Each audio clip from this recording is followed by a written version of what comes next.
시청자 여러분 안녕하십니까. 시사토론10 정병준입니다. 5.18 민주화운동 특별법이 제정된 지 올해로 25년째입니다. 그런데도 아직도 5.18의 역사를 왜곡하는 망언들이 계속되고 있습니다. 이런 망언들에 대한 시민들의 분노가 큰데요. 도대체 왜 이런 일이 계속되고 있고 또 여기에 대해서 어떻게 대처해야 하는 것인지 오늘 토론해 보겠습니다. 함께 토론해 주실 분들 소개해 드립니다. 천정배 민주평화당 국회의원 나오셨습니다. 안녕하세요. 새로 구성될 5.18 진상규명조사위원회 조사위원으로 국회의장의 추천을 받으신 분입니다. 안종철 박사 나오셨습니다. 안녕하십니까? 안녕하세요. 5.18 역사왜곡처벌 광주운동본부 유봉식 공동대표 나오셨습니다. 안녕하십니까? 네, 안녕하세요. 전 의원님, 사실 이번 사태가 국회에서 자유한국당 의원들이 공청회하면서 시작됐지 않았습니까? 예. 여기에 대한 징계를 국회가 추진하고 있는데 지금 쉽지 않죠? 상황이 어떻습니까? 예, 그렇습니다. 이제 자유한국당의 세 사람의 국회의원이 한국 민주주의의 뿌리인 우리 5.18 광주 항쟁을 왜곡하고 또 모욕하는 이제 그런 행위들을 했지 않습니까? 국민적 공분이 지금 하늘을 찌르고 있습니다만은 이제 정치권에서도 자유한국당을 제외한 4개 정당, 민주당, 바른미래당, 민주평화당 그리고 정의당이 힘을 합쳐서 지금 4가지 일을 하고 있습니다. 하나는 이제 제가 이 리본도 달고 나왔습니다만은 이 세 사람의 국회의원 김진태, 이종명, 김술래 의원이죠. 이 세 의원을 국회에서 퇴출을 하려는 것이고요. 두 번째는 이제 홀로코스트 부정처벌법을 만들자 해서 광주 항쟁을 모욕하고 왜곡하는 그 행위 자체를 형사처벌하자는 법을 만들려는 것이고요. 세 번째는 지금 그 왜곡과 거짓 뉴스 생산의 원흉이 지만원이라는 사람 아닙니까? 네.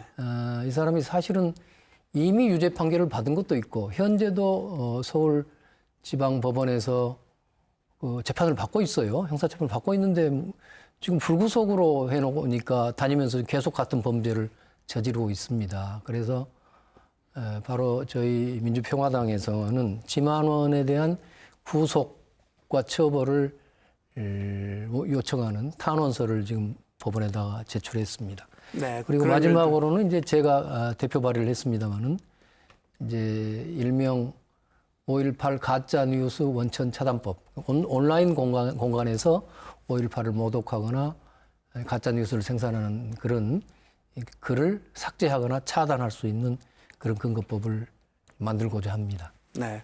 그런 일들을 좀 차근차근 오늘 토론 내용 중에서 하나씩 좀 짚어보도록 그렇게 하겠습니다. 유 대표님, 지난주에 그 광주 지역에서 사실은 이 반대하는 집회와 시위가 크게 있었는데 어제부터는 서울에서 전국적인 움직임들이 있는 것 같습니다. 어제 오늘 서울 분위기 어떻습니까? 네, 어제는 5.18 시국회의 결성하는 회의에 갔다 왔었고 오늘은 네. 청와대에 들러서 또 국회 정당 대표들과의 면담이 좀 있었는데요. 어저께 프레스센터에서 전국의 약 550개 단체가 참가한 이 망언 사태 대응하기 위한 5.18 시국회의가 결성이 되고 3인 망언 의원 퇴출뿐만이 아니고 한국당의 사죄 그리고 만약에 제명을 퇴출시키지 않고 비호를 하고 그런다면은 이 이후에는 한국당 해체 운동으로까지 나아갈 수밖에 없다고 하는 이런 공감대를 만들면서 이번 주 토요일 날 범국민대회, 대규모적인 범국민대회를 함께 결의하는 이런 게 있었었고요. 서울에서. 네. 예. 오늘은 이제 대통령께서 5.18 우리 인사분들과 지역의 원로분들을 초청해서 최근에 5.18 폄훼 망언 이런 사태에 대해서 그 위로를 하는 것과 더불어서 당당히 맞서 나가겠다고 하는 이런 의지 표명 또 광범위하게 연대해서 대응해 나가자고 하는 이런 말씀이 좀 있었던 것 같고요. 네. 그리고 이제 정당 이해찬 민주당 대표하고 손학규 대표님을 만났습니다. 역시 이 3인 제명에 대한 확고한 의지를 다시 한번 좀 촉구하고 또 답변도 들었고요. 역사왜곡 처벌법에 대한 문제 그리고 주말 범국민대회 정당에서도 적극적으로 좀 함께 참여해서 국민과 함께 이런 망한 사태를 반드시 좀 돌파해 나가겠다고 하는 그런 약속도 하고 또 요청도 하고 그랬었습니다. 네, 그렇군요. 안 박사님께 좀 질문 드려보죠. 지금 새로 또 조사위원회 만들어야 되는 상황인데 안 박사님께서 이제 국회의장 추천을 받으셨고요. 자유한국당 추천위원들이 문제가 붙으면서 지금 조사위원회 구성이 안 되고 있지 않습니까? 예, 지금 어떻게 그렇습니다. 상황은 진행되고 있습니까? 예, 작년 2월 달에 그 5.18 진상규명 특별법이 통과되고 사실 작년 8월 달에 그 특별법에 따른 시행령이 바로 시행되면서 그때부터 이 진상규명위원회가 가동이 돼야 됩니다. 그런데 방금 말씀하셨다시피 자유한국당 3명의 추천위원들이 추천되지 않게 됨에 따라서 지금까지 공전을 거듭하고 있고 나머지 6분은 이미 몇 차례 저희들끼리 그 내부적으로 개인적으로 좀 만나서 이런 준비들을 하고 있습니다.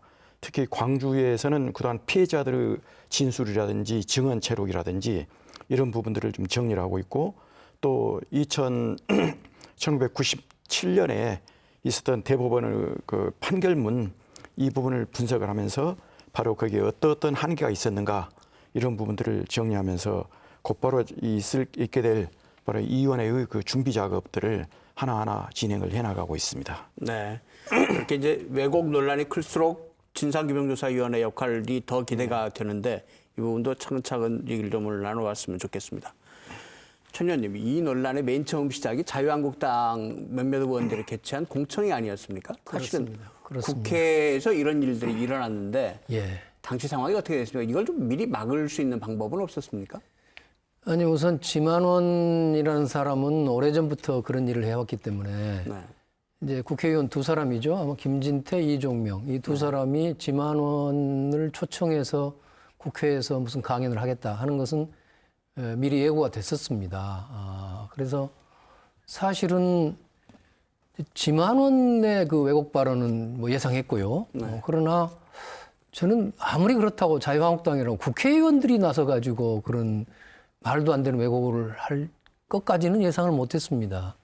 그래서 뭐 저도 그 전날 이제 그 메시지를 내긴 했습니다. 무슨 왜곡 발언이 있으면은 그걸 절대 좌시하지 않고 끝까지 응징하겠다는 표현을 했습니다만은 대체로 또 우리 이제 정치권이나 관계자들 일각에서는 어차피 그 지만원이 늘 그런 이야기를 하고 다니는데 그걸 우리가 또 너무 크게 가서 대응을 해주면 오히려 그걸 키워준다 이런 생각에서 예 그래서 좀 자제했습니다. 그리고 예. 또 광주에서도 몇 번 오신다고 그러는데 거기에 현장에 있으면 이제 대체로 그 태극기 부대들이 많이 올 것으로 예상됐단 말이에요.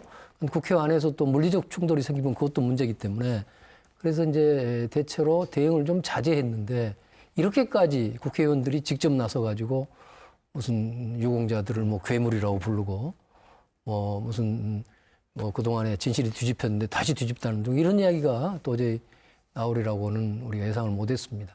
지내놓고 보니까 이것은 자유한국당에서 이걸 충분히 막을 수 있었음에도 불구하고 이걸 그냥 적어도 뭐 공범이라고까지 할 수 없을지 모르지만 이걸 사실상 방조, 이걸 방치해 놓으면서 이 사람들이 이런 망언을 하게 만들었다고 봅니다. 그 이후에 이제 자유한국당의 태도를 보더라도 형식적으로는 뭐 사주에 비슷하게 한 사람도 있지만은 결국 늘 토를 달고 있고 지금도 지금 3사람의 국회의원에 대한 국회 제명뿐만 아니라 지금 국회윤리위원회도 자유한국당이 지금 위원장입니다. 그래서 자유한국당에서 협조해주지 않으면은 현실적으로 그 제명이 불가능하지요. 그런데 지금 다른 물타기를 하고 있습니다.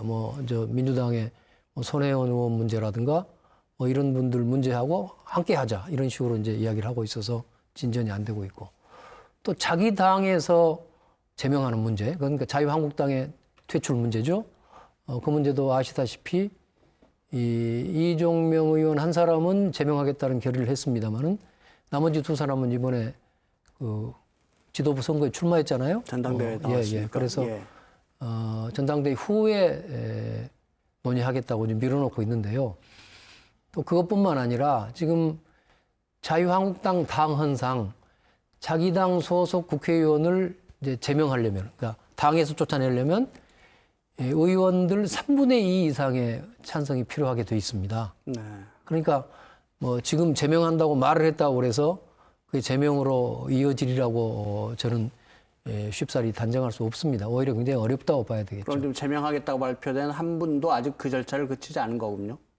그렇습니다. 의원총회를 거쳐서 3분의 2니까 벌써 무슨 이 문제에 대해서 예컨대 그 김무성 전 대표 같은 이도 잘못됐다고 하면서도 제명에는 반대하는 듯한 이미 그런 태도를 이미 발표했지 않습니까? 그래서 자유한국당 사람들이 3분의 2 이상 찬성해서 제명할 것 같지가 않다. 이런 걱정이 듭니다. 그분들 속내를 뭐 저희가 일일이 알 수는 없겠지만 사실은 이제 방금 천 의원님 말씀하신 대로 국회의원이 이런 발언을 한 것은 사실 드문 일 아니었습니까? 이렇게까지 복잡하게 만든 건 왜 이 사람들 이러는 걸까요? 어떻게 짐작하십니까? 우선 개별 의원 차원에서는 뭐 노이즈 마케팅이라고 해서 뭐 자기들 존재감을 높이고 인지도를 높여서 더구나 전당대회 때 출마하는데 좀 유리하지 않을까 하는 그런 기대가 있을지 모르겠고요. 그러나 근본적으로는 사실 동서고금의 역사에서 볼 때 어떤 기득권 그 세력이 이제 특정 집단을 악마화하고 혐오의 대상으로 삼아가지고 자신들의 권력을 만들고 유지하고 강화해가는 일이 왕왕 있지 않습니까? 그것이 우리나라에서 보면은 우리 역사에서는 저는 두 가지라고 봅니다. 하나는 색깔론이죠. 툭 하면은 뭐 빨갱이다, 뭐 공산주의자다, 또는 뭐 영공이다 이렇게 밀어붙인단 말이에요. 이번에도 전형적으로 보면 지만원이라는 사람이 광주 항쟁은 북한에서 뭐 사람들이 600명을 내려보내가지고 했다. 이런 것들이 이제 사실은 그거거든요. 또 하나는 지역주의입니다. 뭐 과거에 박정희 대통령이 3선에 성공하려고 경상도 지역에서 뭐 사실상 김대중 그 당시 후보, 대통령 후보 아니었습니까? 후보를 겨냥해서 경상도 우리 지역 사람들이 다른 지역의 후보를 찍는 사람은 쌀에 뉘다 뭐 이런 유명한 그 발언도 있습니다만 그래서 그런 지역주의와 색깔론 이것이 한국에서 가장 심각한 이건 그 증오, 혐오 범죄죠. 그것을 아직도 자유한국당 일각에서 그걸 극복하지 못하고 이번에도 5.18 문제를 이렇게 폄하함으로써 그 두 가지의 혐오의 그야말로 전가의 보도죠. 자기들로서는 그것을 사용했다고 저는 보고 있습니다. 네, 유 대표님, 광주 지역 시민 대표들하고 아마 자유한국당도 방문하셨던 걸로 알고 있는데 네. 그때 만났을 때 분위기들 어떻던가요? 그쪽 사람들? 워낙 이제 규탄 여론이 올라오고 그다음에 이제 광주에서 또 상경투쟁까지 한다고 하고 국회 앞에는 또 농성도 진행이 되고 있는 상황이었고 또 제 정당들도 강력하게 규탄하고 이러자 이제 하여간 징계를 속도감 있게 일단 소집을 하고 저희들이 이제 맞이했는데 김병준 위원장은 어쨌든 저희들의 강력한 이 항의와 지역의 민심을 전달하자 다시 한번 고개를 숙이고 사과는 했습니다. 이건 뭐 본인도 그게 잘못됐다고 인정을 하고 징계까지 소집해서 적절한 조치를 취하겠다라고 하고 저희들이 요구한 한 6가지가 있는데 그거에 대해서도 100%는 아니어도 최대한 여러분들의 또 광주의 이 요구에 그걸 실현할 수 있도록 그렇게 노력하겠다라고는 했습니다만은 네.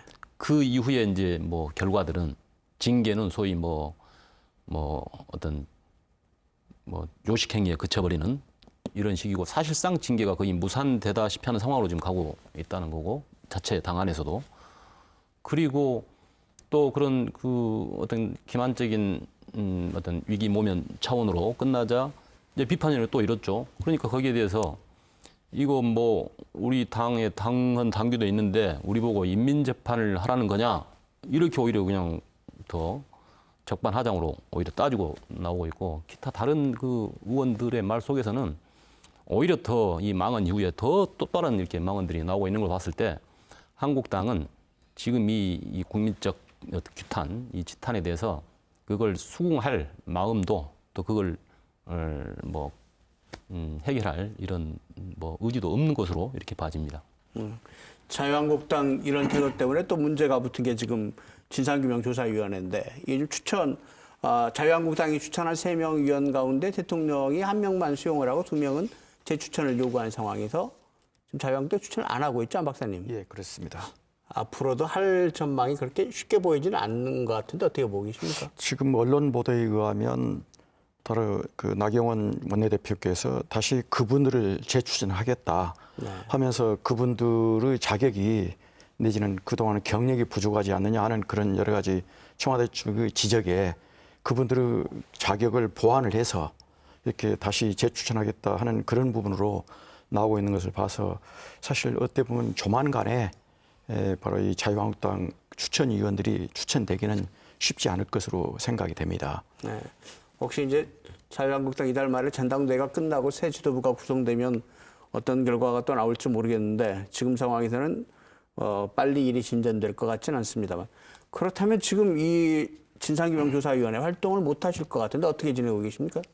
예, 현재 아까 말씀드린 대로 우리 광주 쪽에는 5.18 자료들이 많이 좀 정리가 돼 있고 또 그런 부분들이 이미 그 2011년에 유네스코 세계기록유산으로 등재됨에 따라서 상당히 정리가 잘 돼 있습니다. 그런데 그런 자료들은 대개 이제 피해자 입장의 자료고 작년 제가 그 헬기 사격 조사 부분으로 그 국방부 진상조사위원으로 올라가 있었는데 거기에서 이 군대 자료, 특히 그 가해자 자료라는 자료가 이 기무사 자료라든지 합참 자료라든지 국방부 자료가 약 모아놓으니까 한 60만 쪽 정도가 됐었습니다. 그래서 60만 쪽의 자료를 그 이 일반 병들 한 100명 정도를 동원해서 약 2달 정도에 걸쳐서 매 페이지에 나오는 키워드 이 작업을 쭉 했습니다. 그래서 그 키워드 작업을 해가지고 진상조사위원회가 구성이 되면 바로 조사관들이 어떤 항목을 찾으면 곧바로 엑셀 작업을 통해서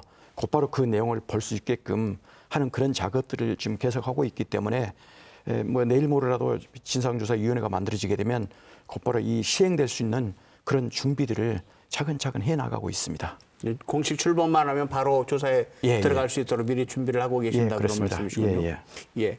그 이제 이 문제의 핵심 인사 중에 하나인 지만원 씨, 아까 천 의원께서 여러 차례 언급하셨습니다만 이분이 이제 어떻게 보면 역사 왜곡의 뭐 가장 선봉에 서 있는 그런 분인데 여러 가지 주장을 하고 계신데 우리 안 박사께서는 이 책입니다. 5.18 때 북한군이 광주에 왔다고 지만원 씨의 주장을 반박한 것을 내용을 한 이 책을 내셨는데 잠깐 중요한 골자들을 좀 얘기를 해 주시겠습니까? 그 도대체 지만원 씨의 왜곡 내용이 뭐고 어떤 문제점을 가지고 있는지 이거 뭐 책 내용을 다 말씀하실 수는 없을 것 같고 좀 간략하게 핵심적인 내용만 좀 얘기를 해 주시죠. 예, 사실 지만원 씨가 이 부분을 본격적으로 다루기 시작한 것은 거의 한 10여 년 됩니다. 그래서 저는 그동안에 쭉 보면서 이건 도저히 안 되겠다 해서 3년 전에 이 책을 제가 펴냈는데 거기에는 실질적으로 큰 골자는 북한 특수군 600명이 광주에 내려가지고 바로 광주 시민들에게 분탕질을 했고 또 그 북한군 600명이 바로 계엄군에게까지 총을 쏘아서 바로 이 관시민에게 많은 피해를 줬다는 그런 주장입니다. 근데 이미 여러분들이 알고 계시다시피 1980년 5월 18일 기점으로 해서 지역 계엄이 전국 계엄으로 확대되게 되지 않습니까? 전국 계엄으로 확대되게 되면 바로 영해, 영공, 영토 이 부분이 비상사태가 벌어지게 되고 바로 모든 군인이 바로 총출동해서 나라를 지키는 그런 형태로 꾸려나가게 되는데 바로 북한군 600명이 바로 그렇게 넘어왔다 한다면 당시 그 군 통수권자라든지 국방부 장관이 바로 그 책임을 져야 될 그런 상황입니다. 바로 지만원 씨가 육군 대령 출신입니다. 바로 이 군인 출신이 바로 이 비상계엄이 되어 있는 그런 상황에서 바로 이 군대의 모든 그런 바로 그 이 계엄 상황을 무너뜨리고 땅굴로 들어왔다든지 하늘로 넘어왔다든지 바다로 건너왔다든지 그렇다면 바로 이 국방의 책임을 완수 못했다는 그런 책임이 바로 지만원 씨한테 곧바로 책임이 있는 겁니다. 이런 부분을 볼 때 그 지만원 씨 그 비합리적이고 도저히 그 나름대로 정상적인 이성이 있는 사람이라면 있을 수 없는 그런 회개한 주장들을 하나하나 조목조목 따져서 제가 이 내용을 좀 정리를 해냈습니다. 근데 참 아까 천 의원께도 제가 잠깐 질문을 드렸는데 이 질문이 좀 신통치 않은 질문일 수도 있습니다만 지만원 씨의 이 허위 주장에 대해서 이렇게 연구를 하셨으면 지만원 씨가 왜 이렇게 거짓 주장을 계속할까 이런 생각도 해보셨을 것 같아요. 어떤 생각이 드십니까? 아마도 지만원 씨 같은 경우는 저는 전두환주의자라고 그렇게 말을 합니다. 전두환주의자. 예, 전두환을 대단히 나름대로 옹호하고 전두환이가 우리 국가와 우리 민족을 나름대로 구한 사람이다 하는 전두환주의자면서 전두환을 종교같이 신봉하는 사람이죠. 그러다 보니까 우리 아까 말씀하셨지만 이미 특정 지역을 폄훼하고 특정 지역을 나름대로 혐오하게 됨에 따라서 반사 이익을 얻고 타 지역에 대한 그런 부분으로 정치 논리화 시키는 그런 부분이 아닌가 하는 그런 생각이 듭니다. 네. 유 대표님, 광주 지역 5월 단체나 시민단체들도 사실 지만원 씨하고 뭐 몸싸움도 좀 해보신 적도 있으시고 그러시죠 아마? 네, 그런 걸로 알고 있습니다. 직접 현장에 계시진 않고요. 네.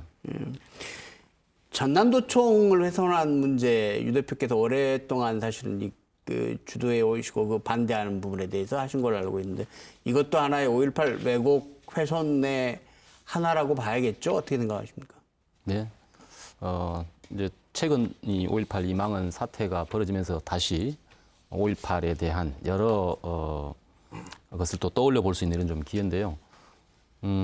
사실 그 어떤 민족의 또는 그 나라의 중요한 어떤 정신적 가치나 어떤 정체성, 뭐 어떤 추구하는 가치 이런 것을 제대로 살리기 위해서 예를 들어서 몇백 년 전에 사라진 문화재 이런 것을 다시 원형대로 복원을 하고 재현을 하는 이런 노력도 막대한 어떤 국가 사업으로 진행되기도 하는데 멀쩡히 이 현존하는 사적지를 그것도 80년 항쟁 당시에 항쟁했던 본부이자 또 마지막 최후 항전지로서 중요한 어떤 의미를 갖고 있는 살아있는 역사적 그 어떤 현실을 그 상황 그 건물을 어떤 개발 논리로 이거를 훼손하고 철거하고 한다는 것은 사실은 방금 말씀하셨듯이 그런 그 가치와 그 정신을 사실은 사실상 폄훼하고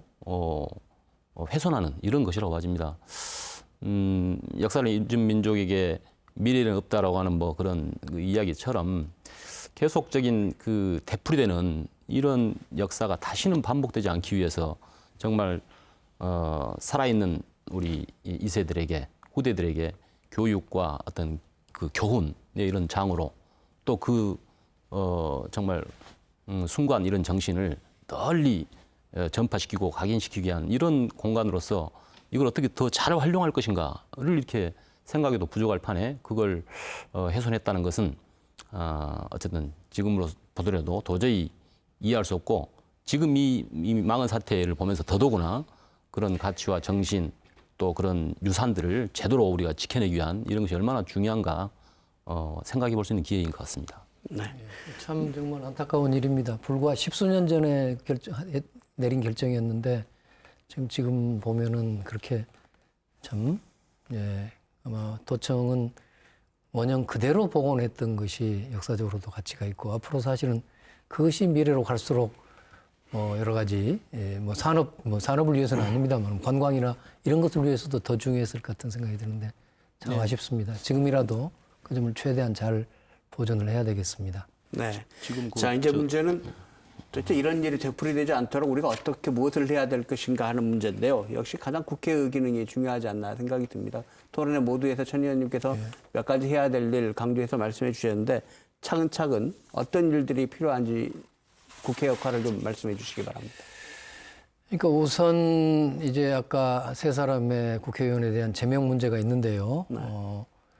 이제 아시겠습니다만은 제명을 하려면 윤리특별위원회에서 의결을 하고 본회의 의결을 거쳐야 됩니다. 근데 윤리특별위원회 위원장이 지금 자유한국당 의원이란 말이에요.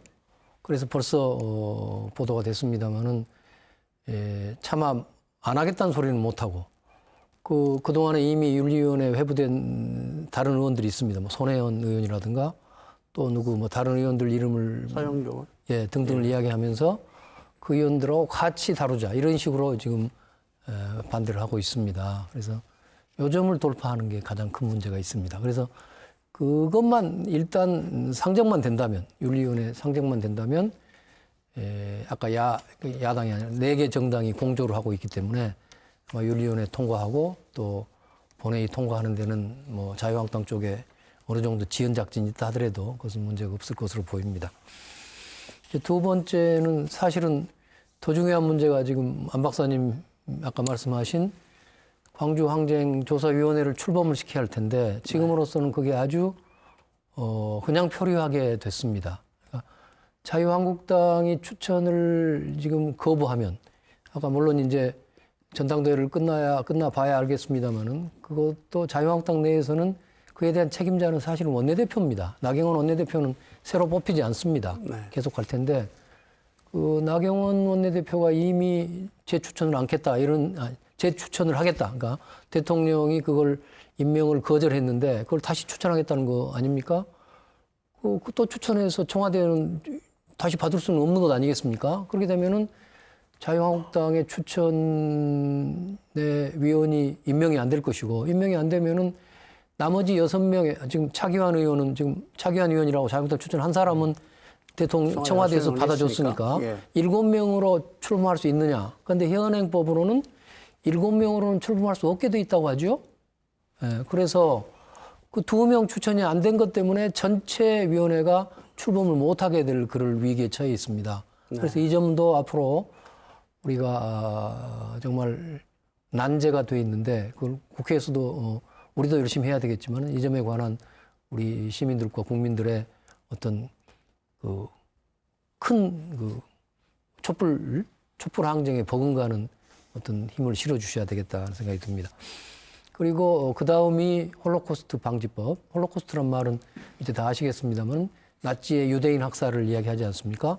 하지만 한국에서는 광주의 무고한 시민들에 대한 집단 학살이 바로 홀로코스트인데 그러니까 광주에서 학살을 부인하거나 광주 항쟁을 왜곡하거나 그에 관련된 사실을 이제 허위 사실을 만들거나 하는 행위에 대해서 처벌을 하자는 것입니다. 이것은 이미 유럽의 선진국에서도 그런 집단적인 권력에 의한 집단 학살, 홀로코스트, 또 뭐 제노사이드, 뭐 이런 문제에 대해서는 그것을 찬양하고 사실을 왜곡하는 것 자체를 그런 집단 학살에 대한 선동으로 볼 수 있는 거 아니겠습니까? 그래서 그에 대해서는 처벌을 하고 있습니다. 그래서 우리 이번에 국회에서도 사실은 오래전에 발의가 돼 있습니다. 제가 속한 국민의당이 지난 총선 직후에 1호 법안으로 발의해 놓은 적도 있고 한데 그것을 이제 꼭 통과시켜야 할 텐데 그것도 지금 법사위원회 위원장이 자유한국당이란 말이에요. 우리 자유한국당에서 나서지 않으면 안 되게 돼 있는 거죠. 그래서 저는 이 법안의 내용, 그러니까 그 법안의 체계를 바꿔서 5.18 특별법에다가 넣을 게 아니라 5.18 예우에 관한 법률이 있습니다. 네, 2002년에 만들어진 5.18 예우에 관한 법률을 개정한 형태로 하는 게 어쩌겠느냐는 생각을 하고 있습니다. 그렇게 되면은 정무위원회 법안이 됩니다. 그럼 정무위원회는 지금 민주당의 민병도 의원이 위원장이거든요. 그래서 정무위원회를부터 시작을 해서 그러나 또 법사위는 거쳐가야 아닙니다. 패스트트랙이라는 게 있으니까 패스트트랙을 예. 걸어서 가면은 시간은 좀 걸립니다. 시간은 330일 걸리니까 이제 앞으로 지금 출발해도 내년에 가야 되지 않습니까? 하여튼 늦게 가기는 하지만 그래도 그런 방법으로 가야 한다는 생각을 해봅니다. 그리고 아까 이제 그 말 지만원 재판에서 구속이 이루어져야 될 텐데 그건 좀 재판부가 이번에 또 바뀐다죠? 2월 말쯤에 바뀌게 되면 3월부터 새 재판부가 이제 꼭 이 문제에 대해서 경각심을 가지고 처리하리라고 보고요. 아까 마지막으로 말씀드린 게 인터넷 공간에서 이제 왜곡 또 폄훼하는 그런 댓글을 그것도 지만원 씨가 그걸 하고 있지 않습니까? 뭐라고 하죠? 그 지만원 씨가 운영하는 그 사이트가 있습니다. 네. 그게 뉴스타운은 그것을 퍼나르는 곳이고 지만원 씨는 뭐라고 하나 있어요. 저도 갑자기 이름이 생각 안 납니다. 그거를 뉴스타운이 즉각 퍼나르고 거의 쫙 무슨 유튜브에 여러 블로그에 카톡에 퍼지는 거거든요. 그래서 그거 자체에 댓글이든 그 글을 갖다가 삭제하고 차단할 수 있게 하는 근거법을 만드는 겁니다. 그래서 기술적으로는 정보통신망법에 그 근거 조항을 만들려고 제가 지난주에 발의를 해놨습니다. 그래서 그 법은 또 따져보니까 정보통신망법이기 때문에 과학기술정보통신방송위원회에서 다룹니다. 다행히 민주당이 위원장이기 때문에 아마 그것도 우리가 4개 정당이 힘을 합쳐서 할 수 있게 보입니다. 이런 일들을 이제 앞으로 1년간 해야 되겠습니다. 그 5.18 왜곡을 못하게 하는 그 5.18 특별법 개정안이 그 어제 민주평화당 당론으로 결정을 하셨고요. 오늘 또 그러니까 저기 민주당 당론으로 결정을 했는데 이럼에도 불구하고 법사위원장이 자유한국당이라는 이유로 진행을 못하는 게 좀 무기력해 보이기도 하는데 어떻습니까? 그렇긴 하지만 어쨌거나 지금 회의체 성격상 그러니까 어쨌든 의장이 상정을 하고 의결 선포를 해줘야 되는 거거든요. 어떤 회의든지. 그래서 과거에는 이제 그렇게 상임위원회 위원장이 멋대로 이렇게 안 하는 경우에는 막바로 본회의로 갈 수 있는 여러 가지 길이 있었습니다. 직권상정의 길이 있었는데 이제 몇 년 전에 이른바 국회 선진화법에 의해서 그 길을 막아버렸단 말이에요. 그래서 지금은 갈 수 있는 길이 패스트 트랙이라고 하는 그 길밖에 없습니다. 그건 다행스럽게도 아까 일일이 설명드린 것처럼 한 상임위원회 위원장이 또는 각 상임위원회가 60%입니다. 예, 60%가 찬성하면은 패스트트랙을 할 수 있는 거기 때문에 아까 법사위에서 출발하는 법안은 그게 쉽지 않고요. 쉽지 않고 다른 아까 정무위원회나 또 뭐 과학기술정보통신위원회 등등에서 하는 것은 그건 또 민주당이나 다른 지난번에 교육위원회에서 유치원 3법이 패스트트랙 같지 않습니까? 연말에. 그것은 바른미래당의 이찬열 위원장이 교육위원장이기 때문에 가능했죠. 뭐 이렇게 그렇게 돼 있습니다. 그래서 될 수 있는 것이 있고 자유한국당의 협력이 없이는 안 되는 일들이 있고 하는 것 같습니다. 네, 알겠습니다. 좀 답답하긴 한데 이건 국회 진행 흐름을 좀 지켜봐야 될 것 같습니다. 유 대표님께 좀 질문 드리겠습니다. 지금 이런 상황에서 시민단체들 그냥 있을 수 없는 국면인 것 같은데 앞으로 어떤 활동들 어떻게 해나가실 계획이십니까? 네, 광주 운동본부 그다음에 중앙에서 꾸려진 시국회의가 거의 어떤 목표나 방향에 있어서 일치한 이런 생각을 가지고 진행할 계획인데요. 일단은 그 3인 의원 제명, 지만원, 전두환 재구속. 네. 그다음에 한국당에서는 더 이상 이런 일이 재발되지 않도록 확고한 약속을 하는 것과 더불어서 이제 역사처벌법 제정하는 이런 걸로 가는데 이게 이제 지금까지 쭉 나왔듯이 과연 국회 안에서 정상적인 방식으로 이게 과연 다 처리될 것인가와 관련해서 사실 현재로서는 기대하기가 쉽지 않은 이런 지금 상황이잖아요. 따라서 이제 전국적인 국민 여론을 불러일으켜서 국민의 힘으로 한국당이 그 압력 앞에 결국은 민심을 따를 수밖에 없도록 하는 그런 방향으로 할 텐데 이번 주 16일 날 범국민대회가 2시에 청계광장에서 잡혀 있습니다. 23일. 네, 23일. 예. 그래서 광주에서도 지금 대책 운동본부 집행위 회의 대표자회의를 또 어제도 하고 그랬었는데 버스가 한 37대 정도 현재까지 그렇게 좀 집계가 되고 있는데 제 정당 또 시민사회단체 그리고 자발적인 시민들도 참가할 수 있도록 참가단을 모집해서 참가하기로 했는데 오늘 이제 국회에 가서도 대표들에게도 당 대표들에게도 말씀드렸습니다마는 정당들에서도 적극적으로 함께 참여하도록 하겠다. 그래서 이번 주말 집회가 뭔가 이 답답한 상황을 또 전국적으로 이걸 확산시켜 나가는데 중요한 좀 계기가 될 수 있도록 하겠다라는 이런 또 이야기도 있었습니다. 네. 그리고 이제 이게 사실 광주를 벗어나서 광주와 호남만이 아닌 전국에서 특히 한국당의 어떤 기반이라고 할 수 있는 영남권에서도 이번에 망언 이후에 그 한국당에 대한 지지율이 동반 추락했던 상황이 있었지 않습니까? 이런 전국적으로 한국당의 이런 이 어떤 용서받지 못할 이런 폐륜적 그 망동에 대해서 규탄하고 또 이게 뭐 촛불이든 뭐 시국대회든 뭐 2차, 3차 범국민 대회든 또 범국민 서명운동이든 이런 것들을 펼쳐서 한국당이 굴복할 수밖에 없도록 이게 안 됐을 시는 예전에 그 박근혜 대통령을 뭐 끌어내렸던 그 어떤 국민의 저력으로 한국당을 거의 뭐 해체 수준으로 괴멸 수준으로 이렇게 몰아가지 않고서는 사실상 해결되지 않는다라는 그런 그 공감대들이 있어서 어쨌든 그런 방향에서 힘을 좀 모으려고 하고 있습니다.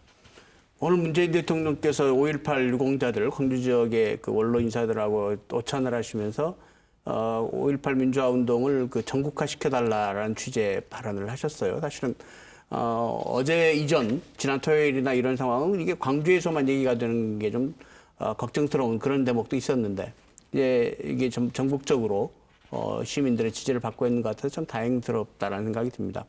또 유 대표께서 이제 말씀하시는 이 시민들의 주장 속에 전두환 재구속 이런 내용도 들어있다고 하는데 이 부분은 안 박사님께 좀 질문을 좀 드려보겠습니다.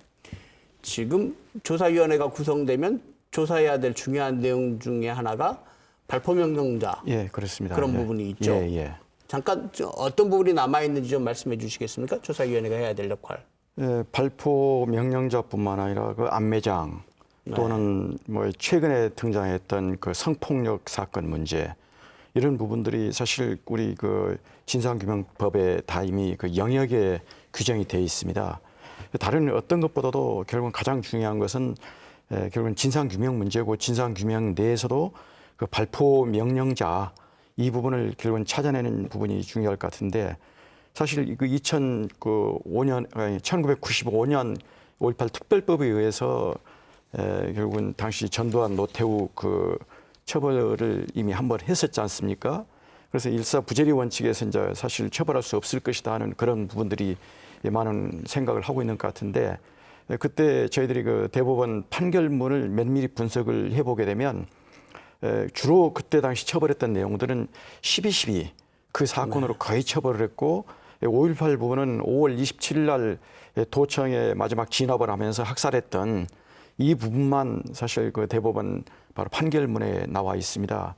그런데 이미 모든 국민들이 알고 계시겠지만은 5.18은 5월 20일 날 광주역에서의 집단 발포, 또 5월 20일 날 도청 앞에서의 조준사격 집단 발포, 또 광주 인근은 여러 많은 지역에서의 양민학살 이런 부분들이 엄청나게 많이 지금 있었는데 그런 부분들을 사실 그때 당시 대법원에서는 전혀 언급을 하지 않고 넘어갔었습니다. 그래서 사실 이 진상규명을 만들어지게 되면 저희들이 그런 법적 검토뿐만 아니라 법률 전문가들을 저희들이 전문위원으로 많이 모셔서 대법원 판례의 그 한계 또 이 부분들을 그 학살자라든지 그때 당시 발포 명령자를 찾기 위한 그런 작업들을 해 나가고 있습니다. 그래서 특히 그 전두환, 노태우가 직접 여러 가지 행했던 이런 부분들을 찾아내기 위해서 노력을 하고 있는데 지금까지는 광주에 전두환이가 내려왔다는 그런 자료들을 전혀 찾지를 못했었습니다. 그런데 최근에 전두환 그 자서전을 썼던 천금성이라는 분이 있습니다. 이제 그분이 썼던 책이 최근에 저희들이 좀 찾아냈는데 전두환이가 바로 한번 광주 내려와서 공수부대들을 위문하고 돌아갔다는 그런 기록도 좀 나와 있고 또 최근에 기무사에서 발굴하지 않았던 그런 자료들이 조금씩 나오는 그런 부분을 통해서 전두환, 노태우의 그때 당시 핵심 세력들의 여러 가지 행동들을 저희들이 좀 충분히 찾아내는데 별로 어려움은 없지 않을까 하는 그런 생각을 해봅니다. 제가 좀 보충을 해볼까요? 그러니까 지금 안 박사님이 잘 말씀해 주셨습니다. 그러니까 전두환 씨를 예로 들어보면은 이 사람이 과거에 처벌받은 것은 하나는 내란 수괴, 내란 수괴고 또 하나는 내란 목적 살인입니다. 이게 조금 다릅니다. 그러니까 내란은 아마 12.12부터 5.18까지 다 일련의 한 범죄라고 봐야 될 겁니다. 그래서 이미 처벌을 받았기 때문에 내란죄로 다시 처벌하는 것은 아까 일사부재리의 원칙에 걸려서 처벌이 어려울 것 같습니다. 그런데 내란 목적 살인은 그야말로 내란을 목적으로 해서 사람을 죽이는 거란 말이에요. 그런데 사람을 죽이는 것은 피해자에 따라서 별죄가 성립될 겁니다. 그러니까 지난번에 처벌받은 것은 뭐 이제 5월 27일 날. 그러니까 그 이제 전두환 그때 희생된 사람은 그랬지만 예. 만일에 우리가 믿고 있는 것처럼 조사를 통해서 전두환이 그 발포 명령자다. 그래서 사실 발포 명령으로 광주 시민 무차별 학살하는데 결정적인 그 명령을 했고 그렇게 되면 이 전두환 씨가 그 사망자 다른 사망자들에 대해서도 내란 목적 살인이 됩니다. 예. 그러면 그건 별죄니까 예. 그것은 그 일사부재의 대상이 아니어서 다시 처벌할 수 있습니다. 다시 뭐 사형도 선고할 수 있죠. 다만 이제 시간이 오래됐기 때문에 혹시 공소시효가 만료된 거 아니냐 이런 의문도 있을 수 있는데요. 그것도 다 해결이 돼 있습니다. 예. 이미 과거에 이런 집단 학살 범죄에 대해서는 공소시효를 정지하는. 그래서 범죄 사실만 밝혀내면 아까 앞으로 조사를 통해서 그럼 전두환 씨는 언제까지 그 사람이 죽기 전에는 얼마든지 다시? 사형 선고도 해서 사형도 시킬 수 있습니다. 사법부의 처벌을 받을 수 있을 것이다. 그렇습니다. 예. 사실은 이제 역사 왜곡이 이렇게 논란이 되고 있는데 어떻게 보면 역사 왜곡의 출발은 전두환 쇠고르기라고도 할 수 있지 않겠습니까? 거기서 당시 광주 5.18의 진실을 부정하고 예. 이런 사례들이 많이 있었는데 지금 전두환 씨가 그 재판정에 나오라니까 골프 치고 다니면서 재판정에 안 나와서 지금 시민들이 굉장히 분노를 사고 있긴 한데 이 대표님 뭐 하실 말씀 있어요? 예, 진상조사위가 본격적으로 이제 활동을 하게 되면은 이미 다 뭐 나오긴 했습니다만은 아까 발포 명령, 그다음에 성폭력, 그다음에 안매장. 지금 안매장도 행방불명된 분들이 5.18 관련 사망으로 인정받은 경우가 70 몇 분 뿐이고 450 몇 분 아직 인정받고 있지 못하는 또 어디 어떻게 묻혔는지도 모르는 이런 내용도 또 이제 규명이 좀 돼야 될 테고요. 그 외에도 사실 지금 북한군 침투설 해서 뭐 광수 뭐 이렇게 하고 뭐 있지 않습니까? 진짜 우리가 규명해야 될 것은 북한군이 침투해서 어떤 역할을 했다가 아니고 사실 군 조직이 특히 정보 조직이 시민군 속에 시위대 속에 숨어 들어와서 벌렸던 여러 가지 일들 이런 것들이 이제 좀씩은 나오고 있습니다만은 예를 들어 독침 사건이 이제 그런 하나의 사례가 될 수 있죠. 그 시기에 무수히 많은 그 유언비어 조작들, 그다음에 이제 뭐 좀 더 확인을 해봐야 되겠습니다만은 당시 시민군들이 이제 군용 트럭, 뭐 장갑차, 뭐 버스 트럭 이런 거 같이 운전하면서 시민군들이 이동하고 뭐 그러지 않습니까? 어떤 증언이냐면은 장갑차는 일반 그 군 출신도 쉽게 이 운전하기가 어렵다고 합니다. 네. 조사를 뭐 확인을 해봐야 되겠지만은 당시에 보안대 출신 보안대에서 장갑차 운전원을 배치를 해서 시민군과 함께 하고 다녔다는 뭐 이런 설도 있는데 그 확인이 된 겁니까? 이제 어떤 분이 그렇게 들었다고 해서 저도 간접으로 들었는데 이제 네. 확인을 좀 해봐야 될 문제죠. 혹시 안 박사님 그런 얘기 들으신 적 있어요? 예, 사실 이게 지금 공영방송의 예. 공중파를 타고 있기 때문에 이게 지금 근거 없는 얘기가 방송이 되면 안 돼서 드리는 장갑차는 사실 그때 당시 그 계엄사 우리가 말하는 공수부대가 썼던 그 장갑차하고 우리 시민군이 몰고 다녔던 장갑차는 좀 다릅니다. 네. 공수부대가 썼던 장갑차는 캐터필러가 있는 그 장갑차고 우리 시민들이 몰고 다녔던 장갑차는 아시아자동차 공장에서 만든 고무바크로 만들어진 APC라는 그 장갑차입니다. 그런데 이 APC 장갑차는 우리 일반 자동차하고 거의 운전하기가 거의 비슷한 그런 상황이라서 별 어려움 없이 다 일반 사람들이 운전할 수 있는 구조고요. 그 계엄군이 썼던 장갑차, 이것은 일반 사람들이 쉽게 운전할 수 없는 그런 부분이라서 그런 부분들은 이미 아까 그 지만호이도 이제 그런 부분을 많이 주장을 했는데 이제 그런 부분들은 정확하게 좀 거의 규명이 된 상황이라서 큰 문제는 없을 것 같으로 생각이 방금 유 됩니다. 대표께서 문제 제기하신 부분 중에는 당시에 군 조직이 예. 위장을 해서 시민들로 들어왔다 이런 얘기도 있다 지금 얘기하시는데 그런 근거도 있습니까? 예, 그때 당시 그 편의대라 해가지고 바로 그 보안사의 직원들 거의 한 100여 명 정도가 민간 복장을 하고 시민들 사이에 들어서 여러 가지 유언비도 작성하고 또 그래서 많은 과격한 발언도 하게 되고 하는 그런 부분들이 그때 당시에는 사실 저희들이 직접 그 시민으로서 제가 이제 그때 전남대 4학년이었습니다. 네. 그래서 도청 앞에 나가서 그런 부분을 저희들이 많이 겪었는데 그때는 차마 그런 생각을 못 했었습니다. 그런데 작년에 제가 국방부 들어가서 기무사 그 모든 문서들을 쭉 보면서 바로 기무사 자료에 그 편의대로 결국은 한 100여 명 정도를 머리를 길게 했던 그런 사람들을 통해서 나와서 끊임없이 정보를 이렇게 계속 모으고 특히 그 광주1구 출신이었던 바로 홍성률이라는 그 보안사 대령이 바로 광주 출신인데 직접 광주 내려와가지고 자기 친척이 살고 있던 사동에 바로 근거지를 두고 있으면서 여러 가지 경찰이라든지 정보요원들을 동원해가지고 매일 정보를 수집을 하고 바로 그것을 통해서 계엄군들의 바로 여러 가지 작전이라든지 이런 데 활용했던 그런 자료들이 생생하게 현재 남아있는 것을 저희들이 확인을 했습니다. 결국 이 조사위원회가 빨리 구성이 돼야 되겠지만 여기서 어떤 결과를 내놓느냐에 따라서 5.18에 대한 진상, 그다음에 책임자 처벌 상당히 새로운 국면이 벌어질 수도 있을 것 같은데 역할을 좀 기대하겠습니다. 잘 부탁드립니다. 예. 토론이 끝나갈 시간이 다 돼가는데 일단 각 분야에서 굉장히 5.18과 관련해서 중요한 역할을 하고 계신 분들이니까 각 분야에서 이런 문제에 어떻게 대처하실 것인지 각 분야의 얘기들을 마지막으로 듣고 정리하도록 하겠습니다. 먼저 천 의원님께서 말씀해 주시겠습니까? 예, 오늘 토론에서 드러났습니다마는 국회에서 하는 일은 사실은 자유한국당하고 함께 하는 일이란 말이에요. 그래서 자유한국당이 아까 위원장을 하는 위원회라든가 이런 쪽의 일이 굉장히 어렵습니다. 그래서 우리 유봉식 대표님께서 잘 말씀해 주셨습니다마는 압도적인 국민적인 힘이 필요합니다. 그러니까 박근혜 대통령 탄핵을 생각해 보면은 자유한국당 사람들이 거의 절반이 그 탄핵에 찬성해 줬기 때문에 국회에서 탄핵이 통과됐습니다.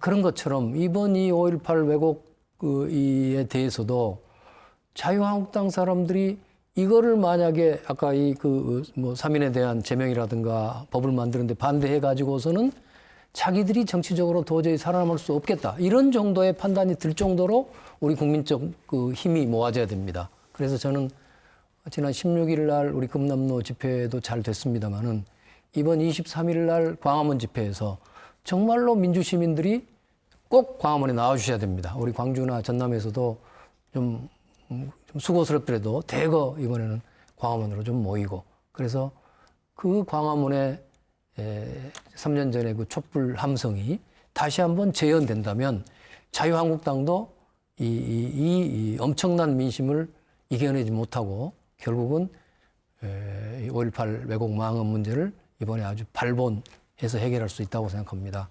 그래서 저희도 또 정치권에서도 그야말로 전력을 다하겠습니다마는 우리 시민 여러분께서 많은 힘을 모아주시기를 부탁드립니다. 오는 토요일 그 자리에 국회의원들도 많이 오실까요? 물론입니다. 저희도 뭐 총동원해서 가야죠. 네, 알겠습니다. 유 대표님. 네. 오늘 또 지금 국회 앞에 가니까 농성을 하면서 5.18 단체들이 사진 전시 그 참혹한 그 상황이 담긴 이런 사진들이 전시되어 있는데 국회에 왔다 갔다 하는 분들, 일반 시민들도 그렇다는 거예요. 보고 지나가면서. 물론 옆에 태극기 부대가 고의로 와서 폄훼하고 저건 거짓말이다, 저건 북한군이 죽였다 이렇게도 하는데 지나다니는 시민들도 설마 우리나라 군인이 저렇게 죽였을까? 저건 사람 이름이나 구체적인 다른 내용들 안 써지니까 저거 어디 다른 사진 가져왔을 거야 이러면서 지나가는 즉 지금 후대들이랄지 또 광주 이외의 다른 많은 분들 또 끊임없는 그 어떤 폄훼 왜곡 세력에 의해서 잘못된 정보를 알고 있는 이런 분들은 아직도 5.18의 그 참상에 대해서 제대로 그걸 절절하게 느끼고 있지 못하는 것이 너무 많다. 특히나 중고등학생들은 우리나라 군인에 의해서 군인들이 우리나라 국민을 위해서 총을 쐈다는 것에 상식적으로 상상을 못하는 이런 거란 말이죠. 그래서 이제 교육감께서도 그렇게 말씀하시던데 이번을 계기로 5.18을 우리 2세들에게 학생들에게 정말 제대로 알리는 교육이 중요하다 이런 말씀도 좀 하셨었고 네. 어쨌든 범국민 운동을 통해서 반드시 이번 기회에 이런 사태에 대해서 단절을 하지 못한다면은 제2의 김진태, 제3의 지만원 또 정말 구구 정당에서 판치는 이런 상황을 도저히 극복하기는 어려울 것이다. 정말 국민들이 이번에 단계를 함께 이 상황을 이겨나가야 된다고 봅니다. 네, 안 박사님. 네, 저는 그 건강하고 성숙한 사회라면 바로 이런 상황이 벌어져야 될까 하는 근본적인 좀 의구심을 가지고 있습니다. 5.18 민주화 운동이라고 하는 것은 사실 큰 역사 문제입니다. 근데 이 역사 문제가 너무나 정치화됐다는 것 자체가 저로 봐서는 참 이것 때문에 서글픈 일이고요. 특히 5.18 같은 경우는 우리 5.18 해결 5원칙이라는 게 있습니다. 바로 이 진상규명, 학살자 처벌, 그다음 이제 명예회복, 그다음 보배상, 기념사업. 그런데 우리는 그동안에 이제 5.18 문제를 해결해 나갈 때 바로 노태우의 대통령에 의해서 먼저 보상이 먼저 돼버렸고, 그건 광주 시민들이라든지 민주 시민들이 입막음을 하기 위한 그런 부분이죠. 그래서 지금이라도 이런 진상규명이 올바로 되게 됨에 따라서 5.18을 올바로 자리매김하는, 이걸 통해서 대한민국 사회가 보다 더 선진 사회로 나아갈 수 있는 큰 기반을 마련하는 데 기여를 했으면 좋겠다 하는 그런 생각을 가지고 있습니다. 네. 앞으로도 정말 5.18이 제대로 된 역사가 되기 위해서 해야 될 일이 많은 것 같습니다. 오늘 토론 함께해 주신 분들 감사드립니다. 고맙습니다. 우리 민족은 잘못된 역사를 바로잡지 못한 과거를 가지고 있습니다. 해방이 됐지만 친일파를 척결하지 못했고, 민주화를 이루고도 군부 독재 세력을 제대로 척결하지 못했습니다. 내란의 수괴가 1심에서 사형, 2심에서 무기징역을 받고도 유유히 골프장을 누비는 걸 지켜봐야 되는 게 현실입니다. 이제는 달라져야겠습니다. 역사 왜곡을 통해서 국가의 근간을 흔드는 일을 더 이상 두고 볼 수는 없습니다. 시사토론10 오늘 순서 여기서 마칩니다. 다음 주 이 시간에는 베트남 하노이에서 열리는 북미 정상회담 특집방송 보시고요. 저희는 3월 초에 다시 찾아뵙겠습니다. 안녕히 계십시오.